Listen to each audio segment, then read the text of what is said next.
Hi, hey, hello, and welcome to another hopefully great episode of a Colts podcast brought to you by Fan Nation on SI.com. My name is Brandon, and I'm joined here by your co-host, my best friend, Andrew frickin' Moore.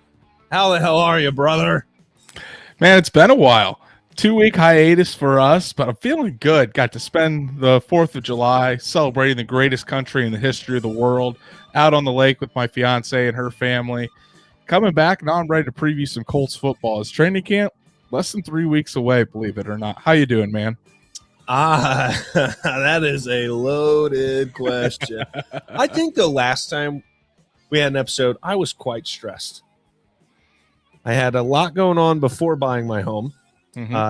Roadblocks in the way, trying to prevent me from purchasing my home. Now I'm in the home, new office, first episode in the new house. Everybody, there it is. Little clapping during the rock music here. First episode in the new house, no AC. Here's what happened. Okay, this home was built in 1988. The AC unit sitting outside my home is the same one that came with the house when it was new. 34-year-old AC unit.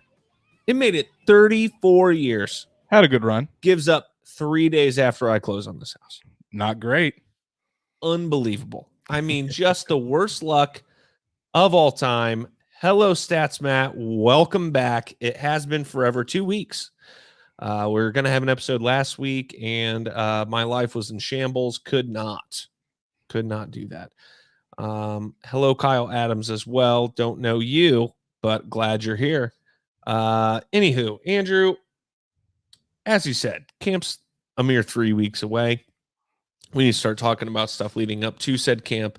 And today we're going to talk a little bit of Colts offensive preview for the 2022 season. And let's dig in. Andrew, what in the hell can we expect from Matt Ryan this season? Well, let's just talk about the offense in general. I think in the outline next time, and that's what I'll lead with. But Andrew, let's talk about the offense and what we can expect from the offense this season. Then we'll dig a little into Matt Ryan, etc. Yeah, I think the offense is in a good spot. I think especially in some certain position groups, namely quarterback position, the Colts have upgraded this offseason. And I think that the Colts, they definitely don't want to be as run-centric as they were last year, especially towards the end of the season. Frank Reich would like to have a little bit more balance in the offense, and I think they can really sustain that and really accomplish that, especially with the guy that you just mentioned, Matt Ryan under center. I think this offense is going to look a lot different than it did in 2021. You're not going to see a guy that holds on to the ball forever, a guy that has to wait to see the wide receiver open before he throws the ball. You're going to see Matt Ryan in this timing-based offense that Frank Reich runs.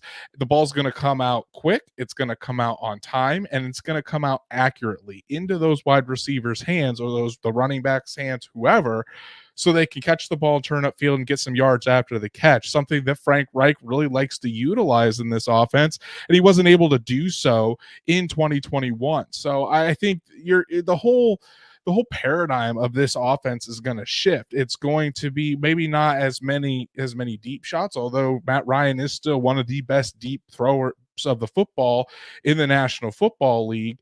The offense is just going to have more rhythm to it, and I think you're going to see that right away. I think that the offense is going to come out, and Matt Ryan in particular is going to come out throwing 300 yards and 4 touchdowns? Not necessarily. I do think it's going to take some time. Probably.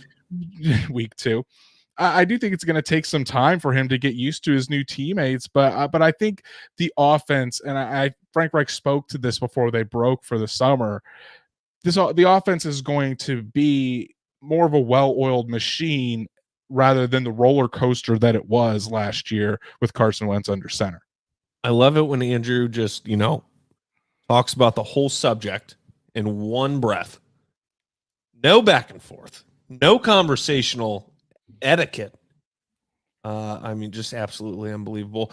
Kyle, we're going to get there. We're going to get to wide receivers here, but yeah, I think you're going to see at first, at least an attempt at a more balanced attack. I saw a little tweet the other day. Like, I think it was from PFF too. I don't remember for sure. Fan Nation, I don't know, but it was, oh, do you think Jonathan Taylor will rush for 2,000 yards this season? And I said, I hope he doesn't. I said, if he does, something's wrong. Something has gone wrong. So we're looking to be more balanced this year. If anything, hopefully we're not playing from behind, and hopefully I'm wrong, but I think if anything, it ends up being more pass heavy, unless we're playing with a lead. So we're not going to win every game, so it'll likely go back and forth. And at the end of the season, I think you're going to see some really even numbers from the offensive side in regards to balance. Well, I think being more pass heavy isn't necessarily a bad thing. The Colts would like to have about a 60-40 split between run and pass. Last year, it was more about 50-50, and Frank Reich admitted that they became too run-centric, too predictable. Love Tom Brady coming back. Tom Brady's back, baby. Hey, Tom Brady saying go out Colts. Of retirement, Tom Brady. That's a first one. Anyways, but yeah, I do think that having that 60-40 pass to run split, that's not necessarily a bad thing. That's what Frank Reich wants in this offense. And I think it's going to look a lot like it did in 2020 with Phillip Rivers. And it's going to look a little bit more like it did in 2018 with Andrew Luck. Right. More timing-based throws, more quick passes to get it into the receiver's hands in space, really. And I wanted to ask you this too. I think, or I wanted to see what your opinion on it was. I'm really excited to see kind of what different concepts that Matt Ryan brings from Atlanta and his past experience, and how he and Frank Reich can implement that into this offense to see different wrinkles that we probably haven't seen in the past, but things that Matt Ryan has excelled at while with the Falcons, and kind of putting that into the Colts playbook so they can kind of get him not only more familiar, but just more into rhythm to start the season. So something that I think won't necessarily be, a new wrinkle that we haven't seen, just a wrinkle that we saw 2 years ago. And we're going to talk about this, and I hate to skip over something here, but in regards to the offense as a whole, I think you're going to see a lot more dump offs to the running backs, especially Nyheim Hines. It's what it's what Matt Ryan does best. I mean, Cordero Patterson, a guy who was a return man forever, who couldn't get it going at wide receiver, all of a sudden he bulks up a bit, and you see him getting drafted as a running back in fantasy football. You're like, what are we talking about here? And then he has one of the best seasons of any running back in the league, and a lot of that is from catching passes from Matt Ryan. So I think you're going to see that be the newest or most brought back throwback situation in this offense for sure. Yeah, absolutely. And I think we can even move on to that topic of how the impact of the running backs on the offense here in 2022. And Stats Matt, I'm going to take over producing for just 1 second here. Stats Matt brings up a good point and says Hines and JT will both have over 40 receptions. I'd agree with that. I think that's a very big possibility. Jonathan Taylor, I'm not exact. I think he had around 40 receptions last year, and I think Nyheim Hines will be right there. He could have had more. He should have had more. Definitely could have had more. And you brought up that point of Pro Football Focus tweeting out, will Jonathan Taylor hit 2,000 rushing yards next year? And I don't think so. Not because I don't think Jonathan Taylor can't do it. I think he absolutely can do it. But I just think this Colts offense is going to be more balanced, and they're not going to have to put the entire offense on JT's back for them to be successful, because you have a Matt Ryan, because you have Michael Pittman Jr., who from spring practices, people, looks pretty damn good and already in sync with Matt Ryan. I think that connection is going to take off pretty quickly. Right. Getting Nyheim Hines more involved. Then we talk about the other weapons that will on this offense. It's just not going to be all on Taylor's shoulders to drag this offense down the field, which is just going to make him better late in the season. Mm-hmm. It's just going to make him better late in the season. He's going to be more fresh. No, absolutely. And that's why you might not necessarily see the 25 to 30 carries, but if you keep him maybe between 15 to 20 carries and he gets 100 yards a game or something like that, he could be between the 1500, 1600 yards and still be very, very fresh to end the season and into the playoffs when the Colts are really going to need Jonathan Taylor. So I still think that the running backs are going to have a huge impact on this offense. But I think the way you're especially going to notice it is with Nyheim Hines. Frank Reich said, and I've already talked about on the show, Yep. he said, if I played fantasy football, I would draft Nyheim Hines. They haven't even tried to hide it this offseason that they want to get Nyheim Hines the ball more. He's one of their three best playmakers on offense, and he needs to touch the ball. So whether it's in the backfield, whether it's in the slot, out wide, they're going to make Nyheim Hines a priority and make sure they give him his touches and get the ball in his hands more often, because it seems like whenever Nyheim Hines has the ball, good things tend to happen. When we wrap up the offensive talk, do not let me forget to make a comment about Frank Reich. I think Matt Ryan, bouncing back to the Matt Ryan conversation here, just because Tim asked a good question, I hope that the line can keep Matt healthy. What he lacks in mobility should make up for in quicker decision making as compared to Carson, the Commander. Thoughts? Yes and no. I think, again, I've talked about this on the show. Matt is somewhere in between Carson and Phil Rivers in regards to mobility. He's very mobile in the pocket, and believe it or not, if he has to get, take off and run, he's not Andrew Luck, but he's going to get more yards than Phil Rivers ever did, and probably more than Peyton Manning. Peyton had a few highlight runs that are hilarious. I just saw like a highlight of his first ever touchdown run, which was or his longest touchdown run, ridiculous and hilarious. But I expect to see Matt Ryan in the MVP conversation this year or next year. Oh, wow. I think it's going to be one of those, why is this old guy in the MVP conversation kind of situations. I think he's going to light up the league. I think it's going to be a good year. He could use another weapon at wide receiver. We're going to get to wide receiver here. But yeah, I think Matt Ryan's going to play very good football, especially because of the mini camp and the time to get in sync. He's had more time than our last two new quarterbacks. So I think it's going to be interesting. For the analytics guys out there, Matt Ryan has, over the past couple seasons, been one of the most accurate passers when throwing on the run. You wouldn't necessarily think about that, but even when he is outside the pocket, Matt Ryan can still deliver a very accurate ball.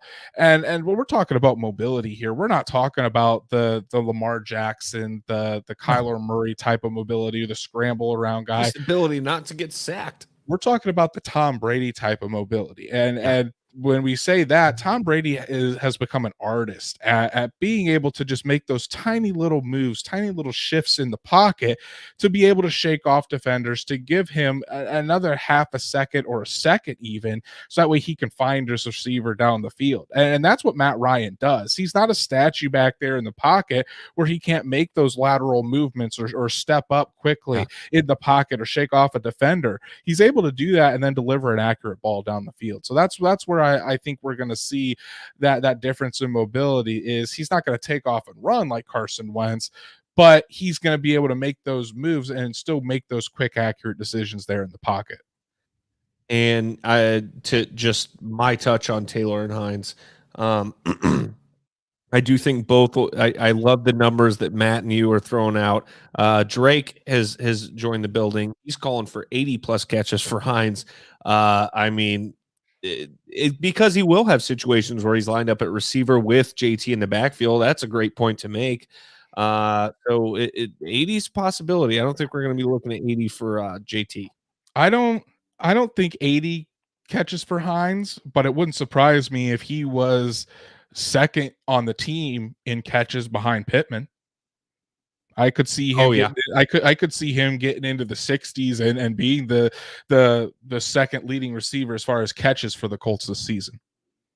I could agree with that. He's going to catch a lot of balls. He might even have more all-purpose yards than Taylor this year.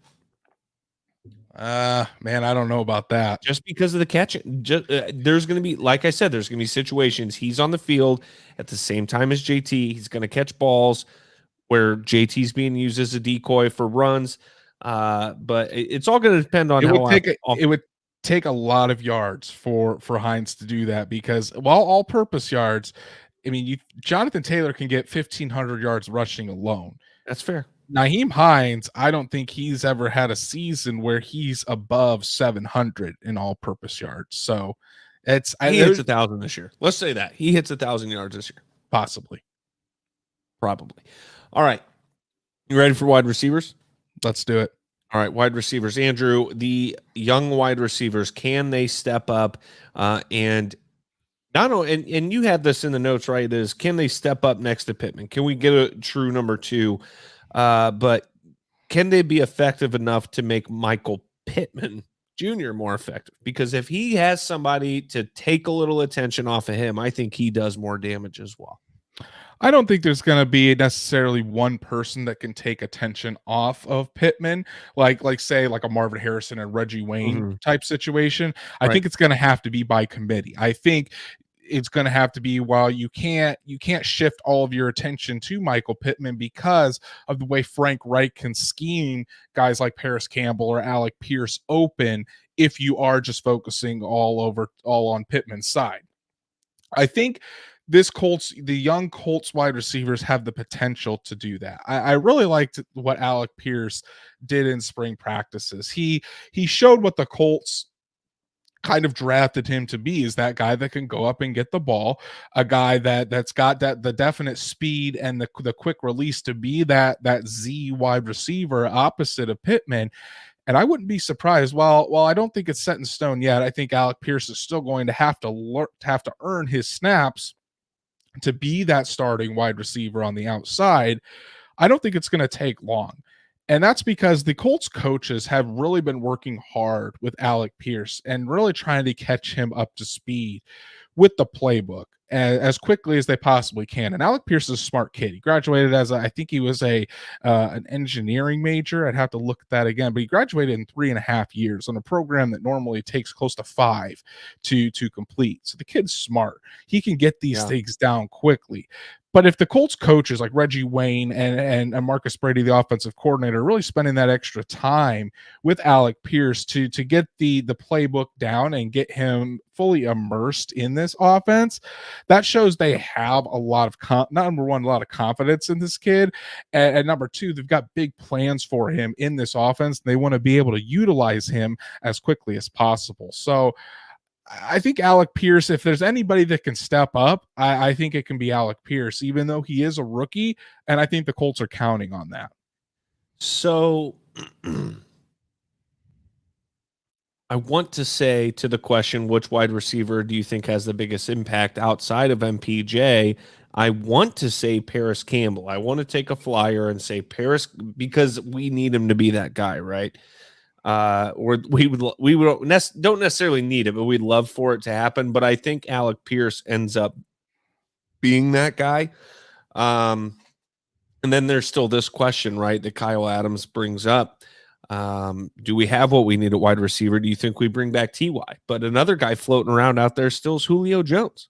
So, I mean, there's still potential situations that maybe change this conversation. But also then Matt, makes a point we might lose a project wide receiver that we really like Patman or Strawn, if we go with a TY or a Julio Jones. So it'll be interesting to see what, how it shakes out in regards to any possible veteran signing or re-signing. But as of the roster right now, I would love to see Paris Campbell, but I don't have enough trust in that situation to make that guess. So I'd be with you. Alec Pierce, probably the guy that has the biggest impact this season outside of Michael Pittman Jr. So on the veteran wide receiver front, the things that I'm hearing are that the Colts have stayed in contact with T.Y. Hilton, but as of right now, there's nothing imminent as far as him signing with the team. T.Y. is staying in shape. He's ready to go in case the Colts or another team call upon him. But as of right now, nothing is imminent. As far as Julio Jones is concerned, I mean, we always talk about the connection with Matt Ryan and bringing Julio Jones in to reunite. as far everything that I've heard, the Colts really haven't made a push or haven't really even reached out to Julio Jones. That's really, if there is going to be a veteran wide receiver signing, it's going to be T.Y. Hilton or nothing at all. From everything that I've heard, at least, it just doesn't seem like the Colts are that interested in Julio Jones. And Matt Ryan isn't necessarily making a big push for the Colts to sign Julio Jones either. So I think for what they're looking for, it would be T.Y. Hilton because he already knows the offense. He's been in this system before. He knows the organization. It wouldn't be that big of a learning curve. But at the same time, the Colts like their wide receiver group, and we'll see if they are proven right, whether this young group can really I hope step so, up, because they keep saying it every year, and I keep not being happy with the wide receiver room. I hope so too, but they have faith. Obviously, Michael Pittman Jr. is a number one wide receiver, and he said he might be a number one wide receiver in Colts fans' eyes. He wants to be a number one wide receiver, like a bona fide number one league wide. And we'll see if he can do that this year. They have a lot of faith in Alec Pierce. They have big plans for him. I think my big bold prediction, you said how Matt Ryan's going to be an MVP candidate. I think Paris Campbell stays healthy all year. Here's my big bold prediction. Campbell stays healthy, and he becomes a solid threat, a solid, consistent threat for this Colts offense. And having 3 of those would be real nice. It would be. It'd be something that the Colts haven't had in a long time.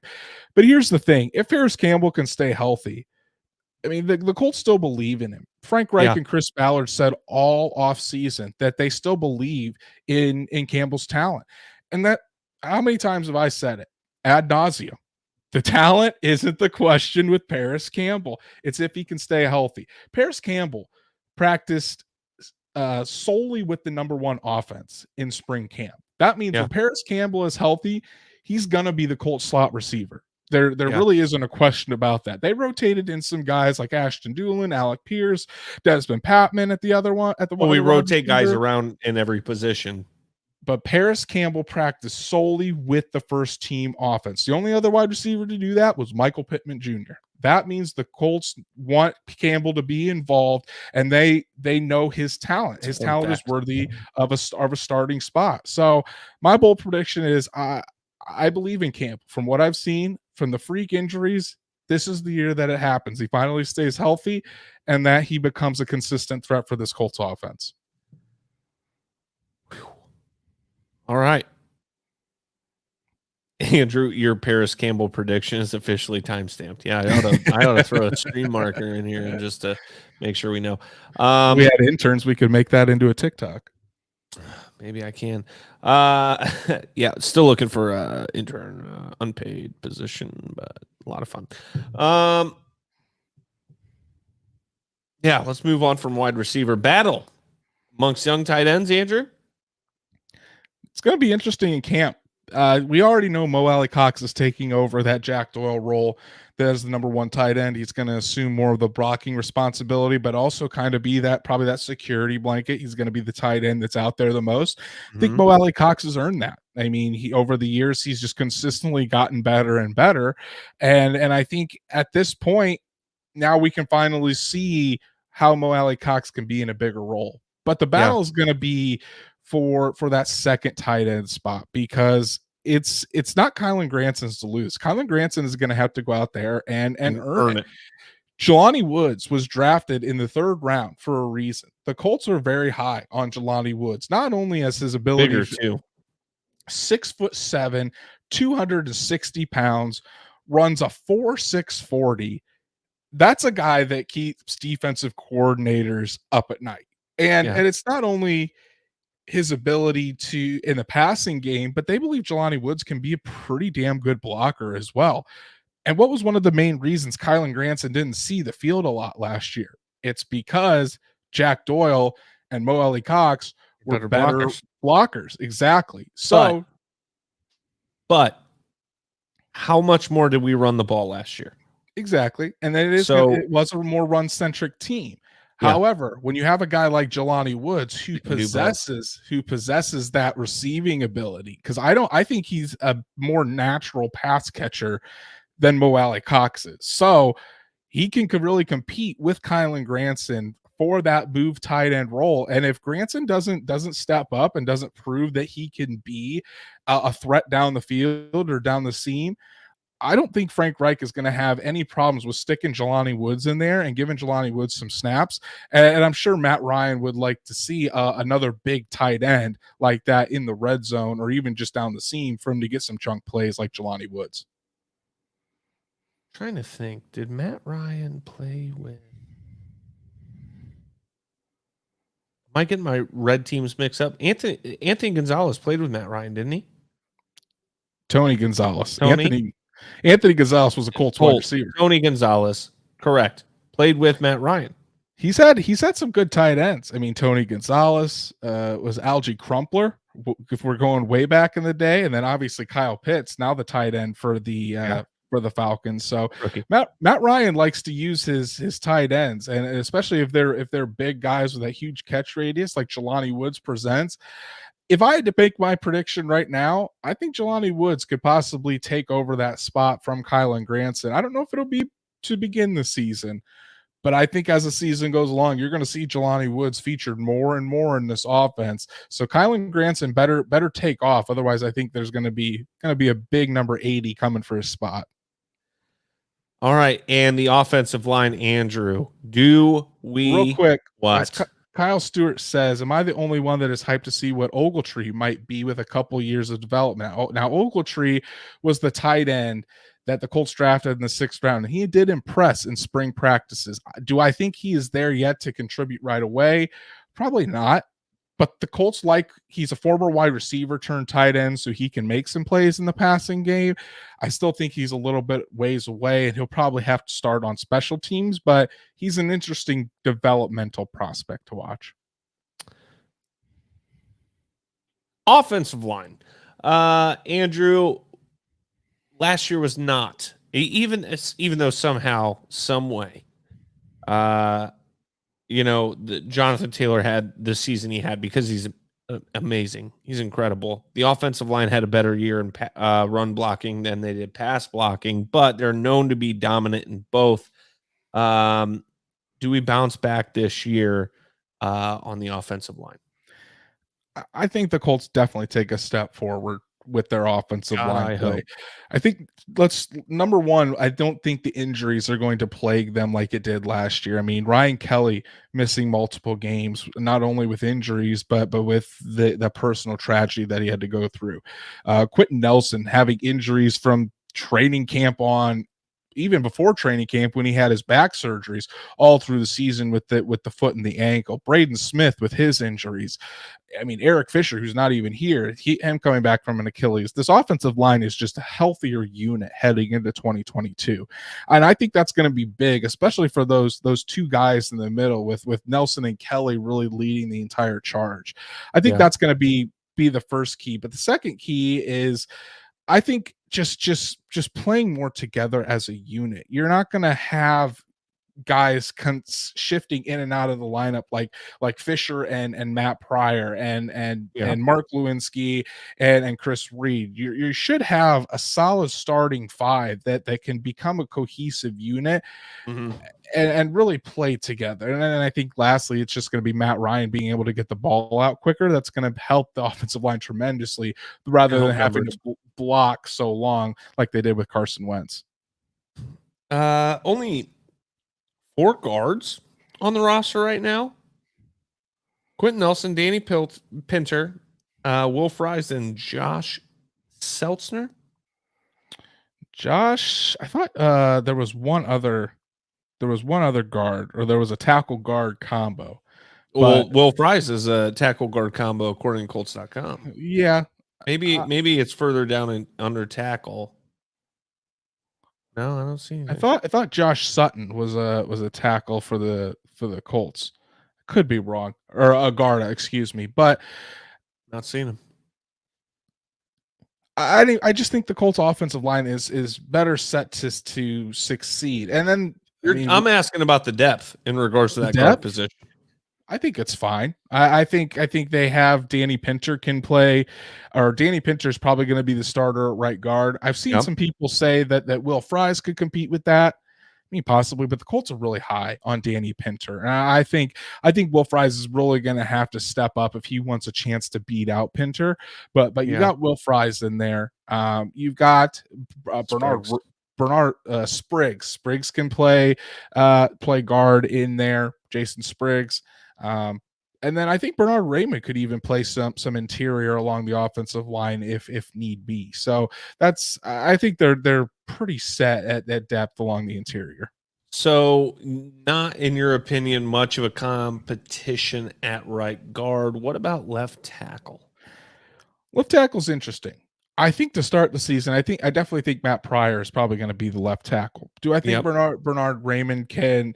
Do I think he can eventually supplant Matt Pryor? I think if Matt Pryor starts to struggle, and once Bernard Raymond starts to get his feet underneath him, that could possibly become a competition. But we saw Matt Pryor play pretty consistent last year, and I was happy with the way that he played. So I definitely believe, and I think he deserves to get that first crack at the left tackle snaps. Raymond's definitely going to push him. I mean, the Colts really like what Raymond has, the athleticism and his ability in pass protection.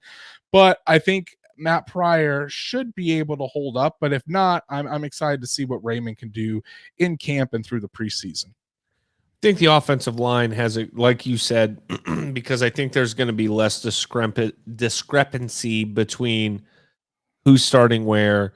I hope we don't have a year of injuries like we did this past year.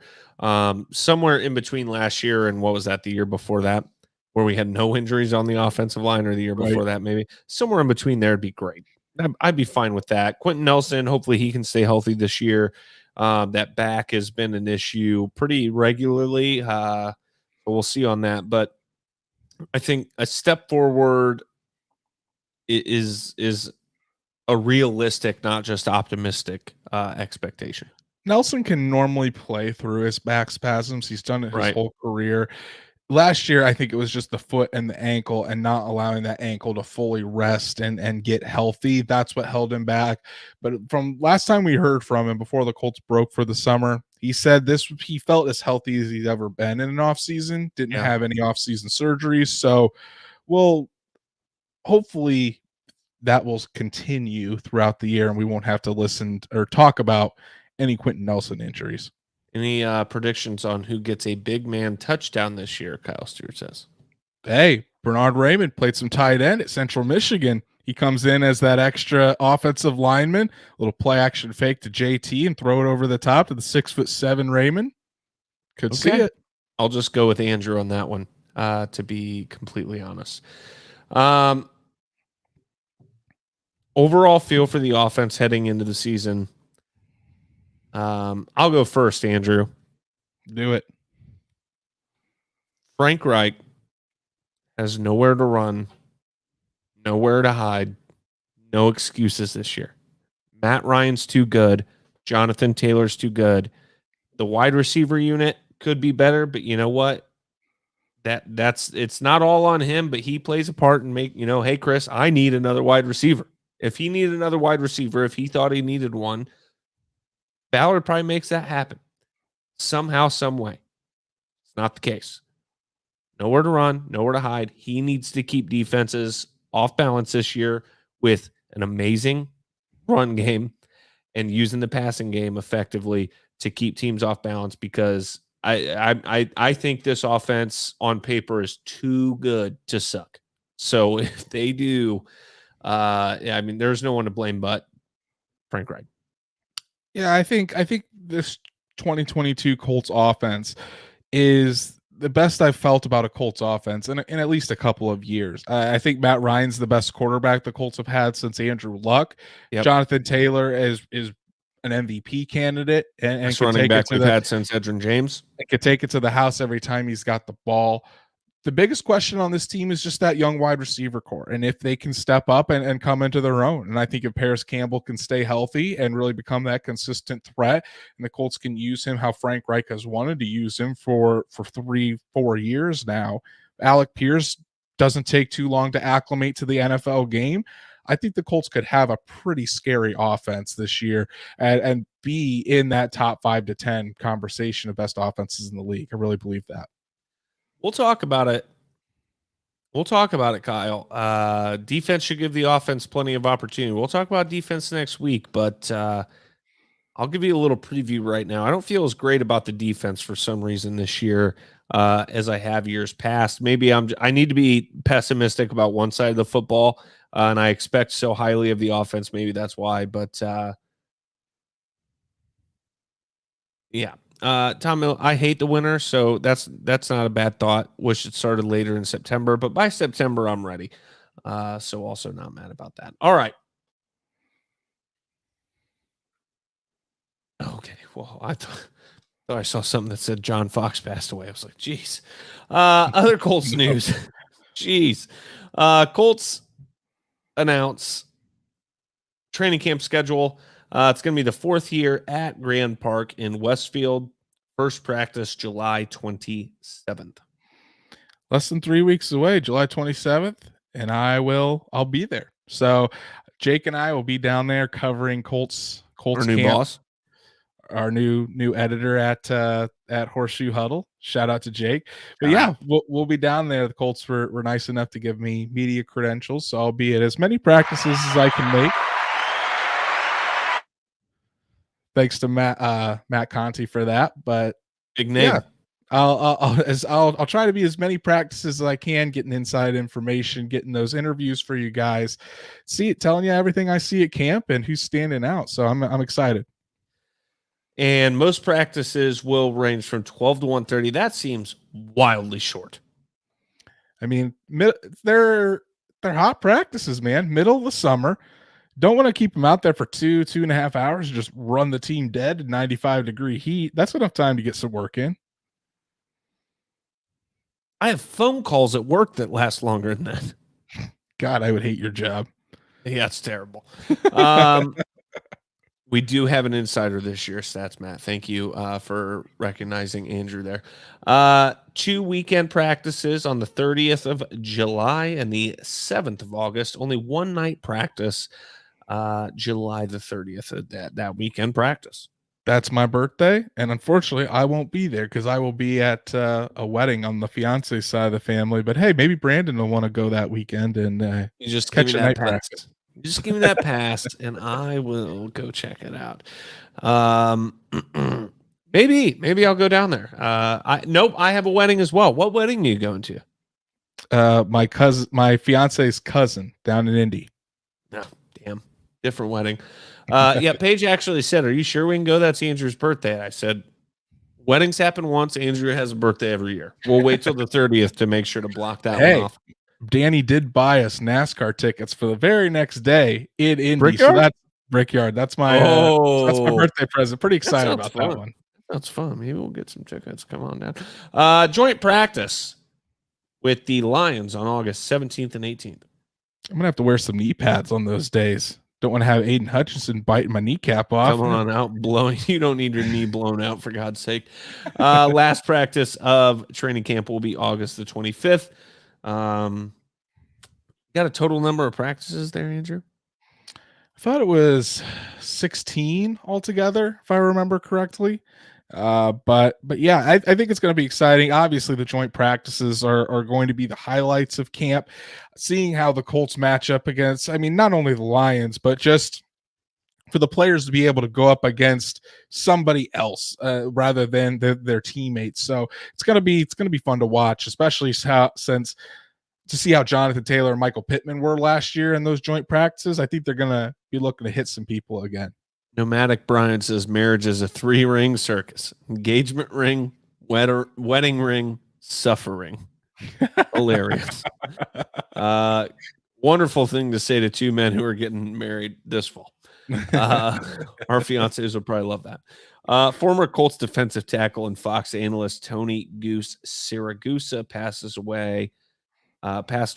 He was 55.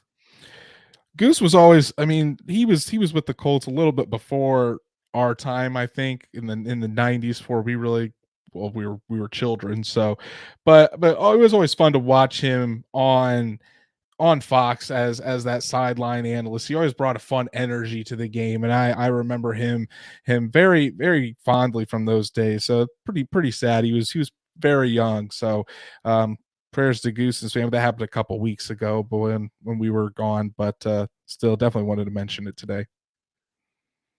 All right. News around the league. It's been a minute. It has been a minute. So some of this may be old. Some of it is old. Some of it might be new. We're going to find out. Actually, yeah, I can see already one that's new. Browns quarterback Deshaun Watson has reached confidential settlements with 20 of the 24 civil lawsuits that were filed against him per attorney Tony Busby. It is not over, my friends. It is not looking good for the Browns. There's still plenty left, and I mean, while we were away, the NFL and Deshaun Watson, they all had their hearings and everything through their investigation. NFL still hasn't come out with their judgment or their penalty suspension wise on Deshaun Watson. So that's still obviously pending. So it's still up in the air. And I know the Browns are hoping this is settled soon, but man, I could see this going into training camp before there's an actual ruling from the NFL on everything. Might be till the beginning of the season. Real quick here, breaking the news. Tim Milliken apparently has snuck Jason Belser a cold beer in his helmet on his way off the field from his Colts fan in Anderson back in the day. So that happened. Tim, I'd like to know what kind of beer you snuck Jason Belser. That's a pretty awesome story. I remember those days of traveling down to Anderson when I was young to go to Colts training camp. But man, if you haven't been to Westfield yet, if you haven't been to Westfield for training camp, phenomenal facility, just absolutely incredible. Never been to training camp. You should go this year. Can't. You might. I can't. I literally can't. I don't go on. The second weekend day, maybe. Need to know what kind of beer. The Browns trade quarterback Baker Mayfield to the Panthers for a confidential condition. I couldn't read at work today either. This is not a just now issue. I could not talk today. Browns trade quarterback Baker Mayfield to the Panthers for a conditional 2024 fifth round pick. Browns will also pay $10.5 million of Mayfield's salary for 2022. Got through it.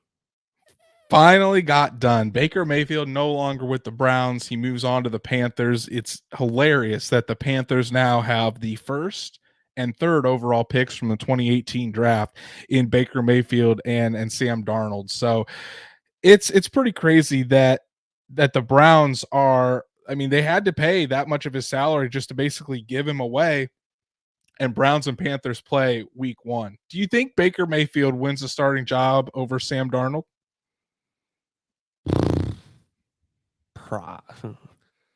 By week 1, maybe not. By the end of the season, yes. I would probably agree with that because I definitely think Baker Mayfield is a better quarterback than Sam Darnold. But will Baker Mayfield have the mastery of the offense down by then? Will he have the timing down with the receivers? We'll see. And the thing about this, I didn't put this in our notes, but Baker actually took a 3.5. Tim Milliken says Budweiser. Carry on. Baker took a $3.5 million pay cut so that way he could be traded to the Panthers. That's how bad he wanted to get out of Cleveland. I don't believe him. Good for Baker, man. Van Kemp says Baker will probably win the starting job, but the amount of picks they gave up for Sam, true. Very true. Andrew attends all games, Mr. Kemp. So he'll be at all of them. I'll be at a couple. I don't know which ones yet. What one did I tell you I was going to with you? Thought the Texans, maybe? I'd have to check. I'm also going to be in Dallas for the Colts Cowboys at AT&T Stadium. Anywho, Commanders and wide receiver Terry McLaurin agreed to a 3-year, $71 million extension with $53 million guaranteed. Sad day. But at least, Carson Wentz has somebody to force the ball to. Good for Scary Terry, man. I mean, Colts passed up on him and shouldn't have. They should have taken him in the second round of 2019. Local kid is from Indy. Loved the Colts growing up, so would have loved him on the Colts. But I mean, he definitely deserves it. I think McLaurin is easily a top 10 wide receiver in the league. Steelers and safety Micah Fitzpatrick agree to a 4-year, $73.6 million extension, including $36 million guaranteed, making him the highest paid safety in the NFL's history. I mean, Micah Fitzpatrick is a game changer. I Good think football player.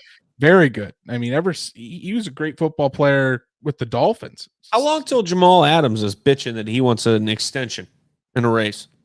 I mean, if I was the Seahawks, wouldn't give it to him, considering Jamal Adams really hasn't done anything since that trade, and it's looking like a terrible trade for the Seattle Seahawks. But Micah Fitzpatrick, easily one of the best safeties in the game, maybe the best safety in the game, definitely up there. So, definitely well deserved. Raiders and wide receiver Hunter Renfrow, aka the greatest slot wide receiver of all time, apparently agreed to a 2-year, $32 million extension with $21 million guaranteed. I can't get over the Hunter Renfrow side by side with DK Metcalf memes online and how which one of these guys had a better season in 2021, and it's pissing me off. Hunter Renfrow. Is he a top 5 route runner in the NFL? Maybe. He's so dirty. You watch his releases and everything. He can shake cornerbacks out of their cleats. It's incredible. Well, again, well deserved. I think that's a steal for Hunter Renfrow. I really do. I mean, Tim Milken, buddy, you've got stories. Bucks tight end Rob Gronkowski announces his retirement on Instagram. That's his second retirement. Maybe he's going to pull his best Tom Brady impression and come back. Well, his agent, I think he's represented by Drew Rosenhaus, said that if Tom Brady came calling in the middle of the season that Gronk would pick up, then old Tom Brady, our friend, close personal friend, Tom Brady, sent out a tweet of that one meme of that guy holding the phone. And I hate how funny Tom Brady is on Twitter. It's it's hilarious. It's just like him in our chat. Yeah. Dude, what if we found out years later that it was actually Tom Brady? I'd cry. That'd be the most hilarious thing of this entire podcast. Oh my God. Lions signed Devin Funchess. Will move the former wide receiver to tight end. Dude opts out of a season after missing a whole season for injuries, gets injured again, and says, fuck it. I like being fat. I'll play tight end. Make it explicit. Hey, guess who's going to be coming to Westfield? The Lions with Devin Funchess. So he's going to be back facing the Colts in practice. That'll be a fun sight to see. Maybe we'll see Darius Leonard put a little hit stick on him. Boy, this next one just raised my eyebrows. Richard Sherman will join Amazon to be part of the Thursday night broadcast, still open to playing in 2022. Will join Ryan Fitzpatrick and Tony Gonzalez. Holy shit. Isn't Amazon all Thursday night games this year? Amazon is all Thursday night games. So it's going to be Al Michaels and Kirk Herbstreit in the booth, but Richard Sherman, Ryan Fitzpatrick, Tony Gonzalez, they're going to be the main guys for I think it's pregame, halftime, and postgame shows. All three of those guys, phenomenal personalities. Yep. So that's going to be a fun show to watch. My grandpa said, we can't watch any of them Thursday night games. They're putting them on Amazon. What the hell's Amazon? I said, I'll come set up the app. He goes, well, I got to watch it on my computer. I was like, I'll make sure you can watch Thursday Night Football, Gramps. Don't worry. Look at Tom Brady saying, sad to see Gronk go. Hopefully he enjoys retirement. Man, I hope you enjoyed retirement very soon as well, Tom Brady. Rumors were a McAfee cast, but Pat brushed it off. Interesting.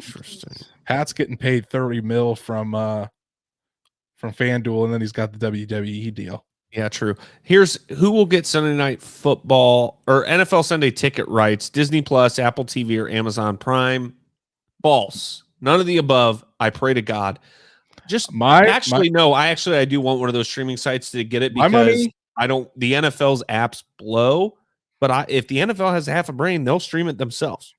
They would. My money's on Apple though, because Amazon's getting involved, so Apple's not going to be far behind. That's fair. That's and, right. and Apple's got the capital to do it. We still have 1 year to get through a DirecTV. My mom and dad are talking about possibly canceling, so I might have to, pay a college kid to use their email address to be able to get the streaming only version. Ravens linebacker Jalen Ferguson has died. He was 26. Yeah, really sad story. This was a couple weeks ago as well, and the toxicology report came out, and it said like there was some fentanyl and some other substances in his system at the time. So really, really sad, because he was, from all accounts, it seemed like he was a good teammate, a family man, but yeah, messing with that kind of stuff, it's not good. So real sad. Well, rest in peace. Way to end it on a high note, Andrew. I don't know why I let you make these outlines, but that's what we do. If you would please, I see some new names in here, see some new faces. Do us a favor. Go share our show with your friends. Check us out on Twitter, Instagram, and Facebook at A Colts Podcast. Tell your mom, tell your dad, tell your grandpa. My grandpa doesn't watch this show. But like I said, I got to download probably Prime onto an Amazon Fire Stick or something, show them how to use it. So don't worry about me and my life, but go tell your friends and family to watch the show. Rate it on Apple Podcasts, and now Spotify actually has ratings as well. They do. So if you listen there, check that out. Subscribe and hit the bell on YouTube so you can see when we're going live, because we do switch it all up quite a bit. Thank you, Tim. Tell your mom, tell your dad, tell your friends, get them to watch as well. Share it on all the social media, retweet us, do all the things. Andrew, do you have anything else to send us out with? Man, it's good to be back. I can't wait for the Colts to get back to training camp. Can't wait to be down there. 2022 season's right around the corner, so it's going to be fun. Go Colts. It sure is. And hey, go Colts. Go Colts.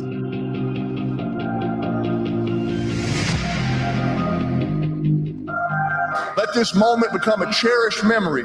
And then remember, a legacy is only worthwhile when there is a future to fuel. God bless you, and God bless football.